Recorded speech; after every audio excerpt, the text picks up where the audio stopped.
Welcome to the Spotlight Series. I'm your host, Scott Nerney. Don't forget to subscribe, like, and share this video.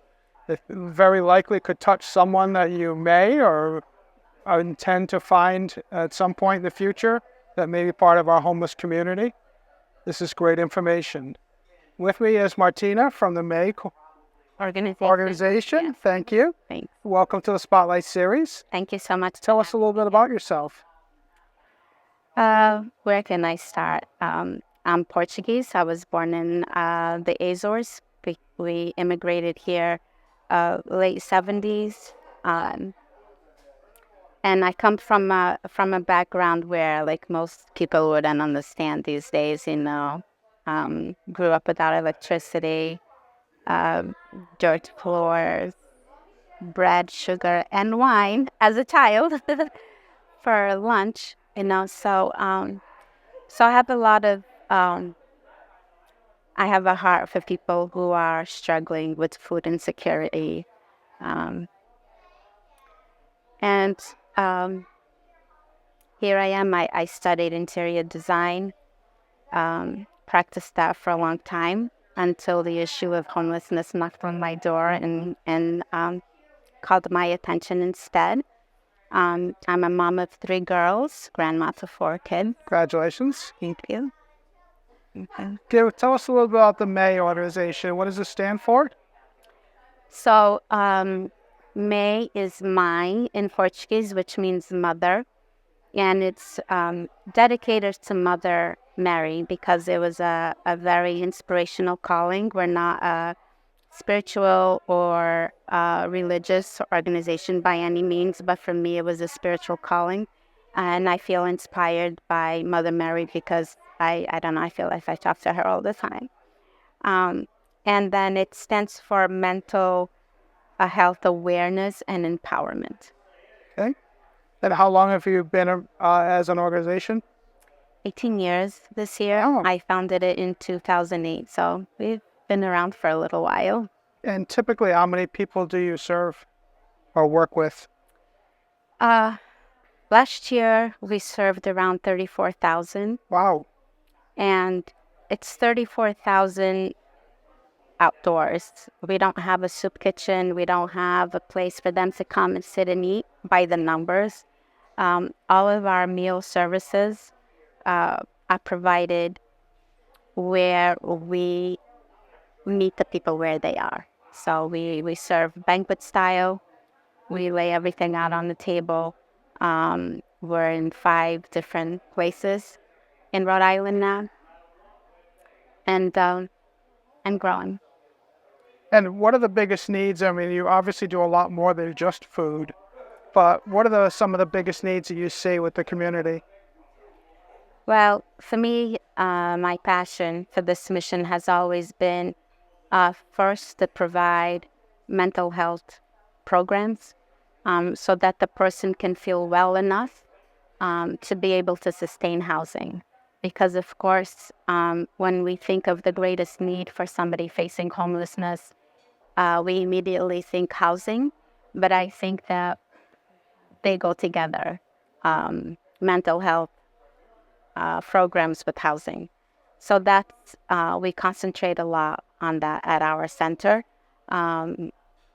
We provide a number of holistic programs. I feel like we need to work with the people from inside out. We first need to feel healed within to be able to live sustainably. And so we provide yoga, meditation. We provide equine therapy, which clients really, really do well with. We're going to be working on some scholastic classrooms, and there's just so many things. Yeah. So your real goal is to meet the immediate needs and then work with folks to get them into a position where they can have a place to live? That's correct. Yeah. Okay. Yeah. And what's the reaction of the community been? I think that we've been so well accepted by the community right from the outset, where I started this boots on the ground. And originally I was doing it very quietly, not really talking about it.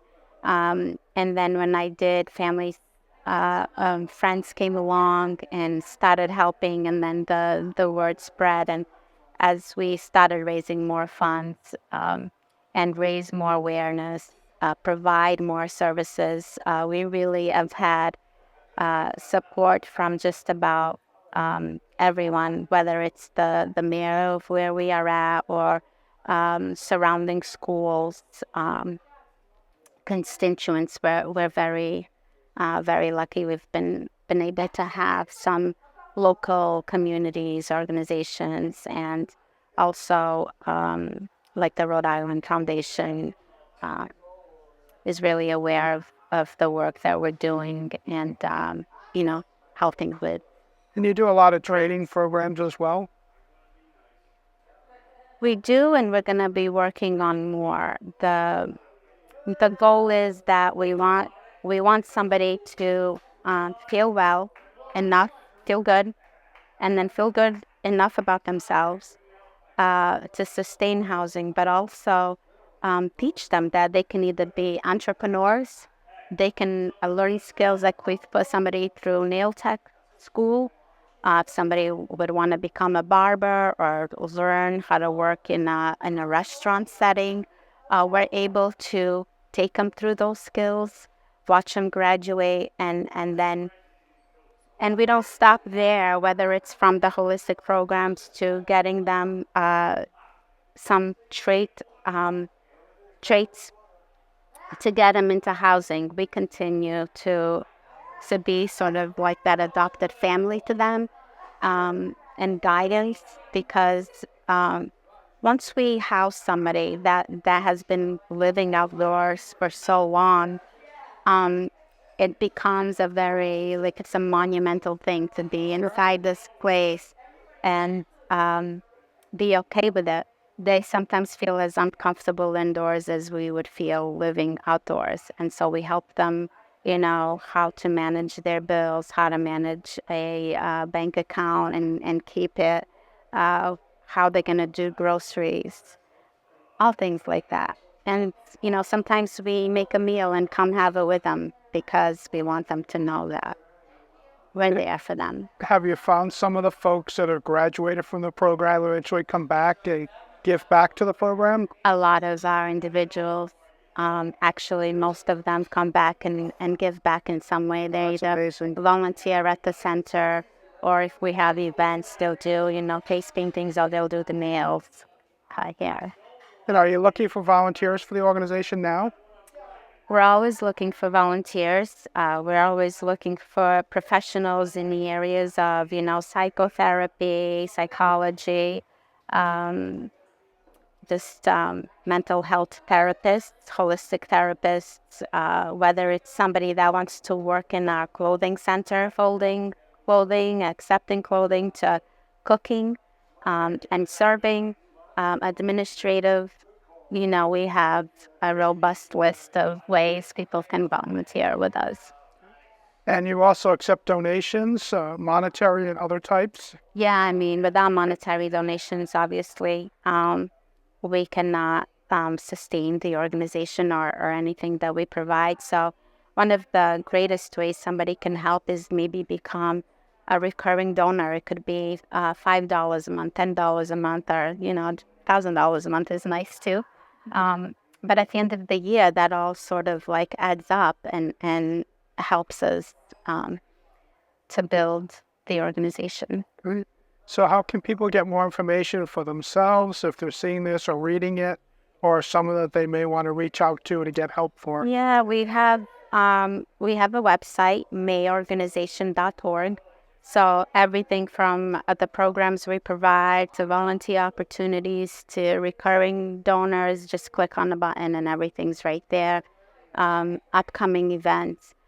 We have a great social media presence, Facebook, Instagram, we're on LinkedIn.